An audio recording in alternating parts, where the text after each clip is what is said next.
Today I'd like to talk to you about one of everybody's favorite things to do when they get a new toy, and that is to customize the look and feel of that toy.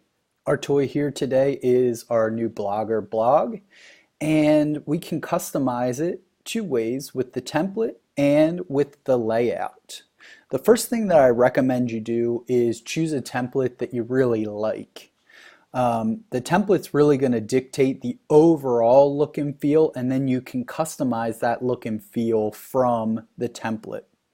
They give you a number of templates to choose from.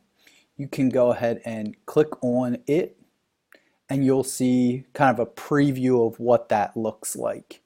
So you can decide whether you like a template that has more of that top button look and feel that we saw in Vicki Davis's website from a previous video, or you can choose to go with this look and feel that has more of that sidebar action that we saw from my Bohemian App City website from the previous video. So this one has that sidebar kind of look and feel.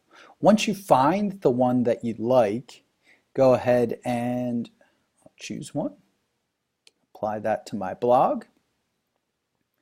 Once that was applied, we can change the layout, or we can change some of the colors that surround that template.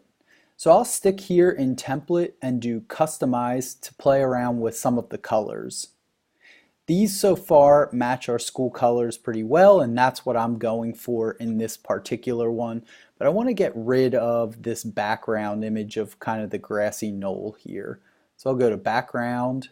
I can remove that image, or if I hit the little caret here, I can choose from some other stock images that they have, as well as upload my own.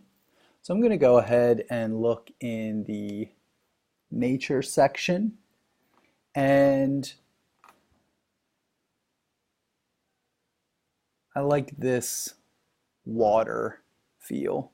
That works for me. It's a little less distracting. Now I see it's changed my title bar here to match some text. So I'm going to go ahead and choose a different color.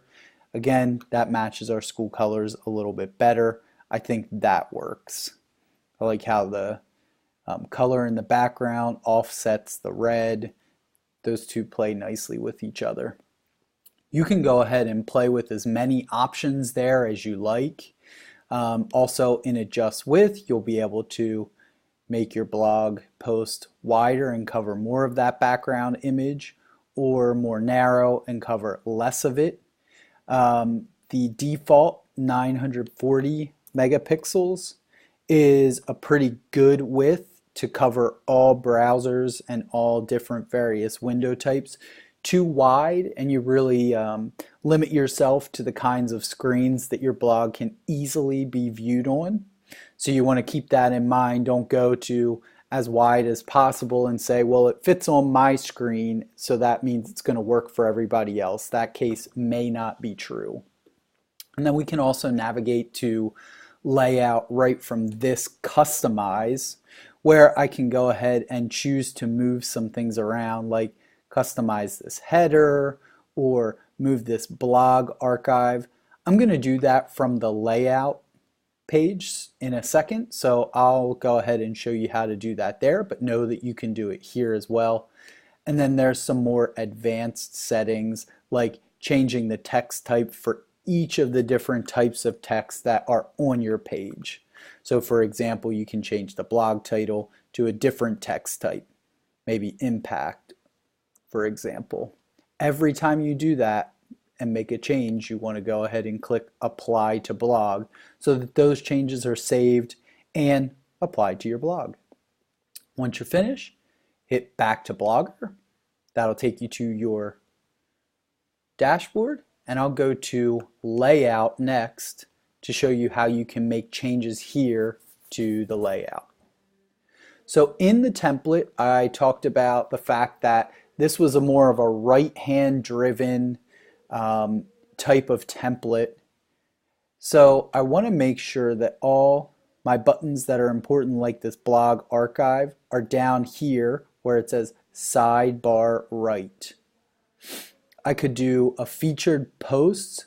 Again, I want to put that in my right sidebar because that's going to be how I run this blog. You either want to keep things on the right or at the top as far as navigation buttons. You don't really want a combination of the two because then your users get confused as to where to find things. They're either going to look on the right or on the top to find your buttons and navigation. So I went ahead and moved all these cross column, which are across the top, to this right navigation bar. Conversely, if you want to run things across the top, go ahead and move anything that's in the right to these cross columns, which are at the top. Once I do that, I'll go ahead and save that arrangement, and we'll go ahead and click preview to see what our blog looks like. I see that my featured post is there, my about me is there, and my blog archive are there, all on the right where I wanted them moved. Cleanly on the left and at the top are my posts as well as my header. I think that looks great, so I can close this preview, save that arrangement one more time, and go ahead and call that a day. If I want to make changes again in the future, I can just come back to template or layout and make those changes accordingly. I hope this tutorial was helpful and that you have fun playing with the layout and template and customizing those as much as you want to your heart's content. Thanks for watching.